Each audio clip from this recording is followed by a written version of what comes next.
change. Let's make a change in this Nau mai, piki mai, kaki mai, haere mai, whakatau mai.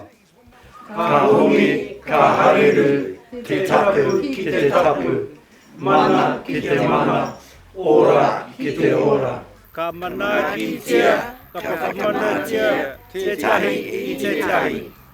You can call the Alcohol Drug Helpline 0800 787 797 24 hours a day for free confidential information and support. Let's make a change in this world tonight.